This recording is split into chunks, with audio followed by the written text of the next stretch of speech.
Hey everyone, and welcome back to my kitchen. Today, I'm sharing an absolute game changer of a recipe that will make your life so much easier, especially when you're prepping for a big family dinner or a holiday feast. We are making the fluffiest, most delicious Rhodes Rolls. But get this, we're doing it in the slow cooker.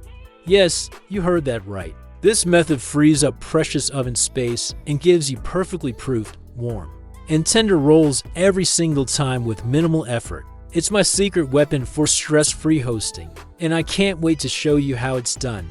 So, if you're ready for the best dinner rolls you've ever had, let's get started. First things first, let's talk about what you need.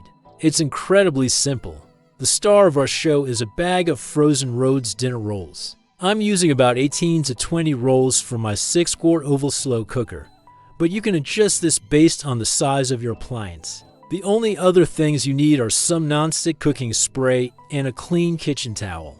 That's it. The beauty of this recipe is its simplicity. No mixing, no kneading, just pure, simple, fluffy goodness waiting to happen. It is perfect for those busy days when you still want that homemade touch without all the fuss. Alright, let's get our slow cooker prepped. This is probably the most crucial step for ensuring your rolls don't stick. Take your non-stick cooking spray and give the inside of your slow cooker crock a very generous coating. Don't be shy here. Make sure you get the bottom and all the way up the sides. An even coating will make removing the rolls later a breeze. You want them to slide right out in one beautiful golden cluster. A little extra spray now saves a lot of potential frustration later. Once you're confident it's well greased, we're ready for the rolls. Now for the fun part, arranging the rolls. Grab your frozen Rhodes rolls directly from the bag. No need to thaw them first, that's the magic of the slow cooker method. Start placing them in a single layer around the bottom edge of your slow cooker. Just nestle them in, leaving a little bit of space between each one. They're going to expand quite a bit, so they need some room to grow. Once you have the outer ring complete, start a second ring inside the first, and continue until the bottom of the crock is covered. I like to place one final roll right in the center to fill it all in. It looks like a little flower pattern. It's that simple. With our rolls perfectly arranged, it's time to create the warm, cozy environment they need to rise. Take a clean, dry kitchen towel and lay it directly over the top of the slow cooker crock. Make sure it's spread out flat, covering the entire opening. This towel is key. It's going to absorb all the condensation that forms, preventing water from dripping onto your rolls and making them soggy. Nobody wants a soggy roll. After the towel is in place, put the lid on your slow cooker. Ensure the towel is tucked in and not hanging over the sides near the heating element. Now, turn your slow cooker on the low setting.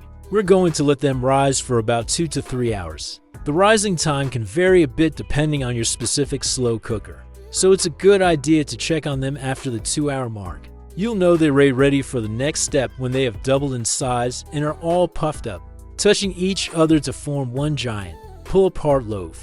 They should look light and airy. Once they've reached that beautiful, puffy state, it's time to bake. And we're going to do it right here in the slow cooker. Carefully remove the lid and the towel. You'll see how much moisture the towel has collected. Now, switch your slow cooker setting from low to high. Put the lid back on without the towel this time, and let them cook for another 1 to 1.5 hours. During this final cooking phase, the rolls will bake through and the bottoms and sides will get beautifully golden brown. The tops will stay soft and pale, which is perfectly normal for this method. If you absolutely love a golden brown top, you can carefully lift the entire loaf out and place it on a baking sheet under your oven S broiler for just a minute or two. Just watch it like a hawk because it will brown very quickly. Once they're done, turn off the slow cooker. I like to brush the tops with a little bit of melted butter right away for that extra richness and shine. Then, carefully run a spatula around the edge and lift the entire loaf out onto a serving platter. And there you have it, the most incredibly soft, fluffy, and foolproof dinner rolls, all made in your slow cooker. The texture is just divine, they pull apart so easily, and the inside is steamy and tender. This method is a lifesaver for holidays like Thanksgiving or Christmas, but honestly, it's easy enough for a weeknight dinner. Just imagine serving these warm, buttery rolls alongside a hearty soup or a Sunday roast. Your family will think you spent hours in the kitchen. Thank you so much for joining me today. I really hope you give this slow cooker roll recipe a try. If you do, let me know how it turns out in the comments below. I love hearing from you. And if you enjoyed this video and want more easy, delicious recipes, don't forget to give it a thumbs up and hit that subscribe button.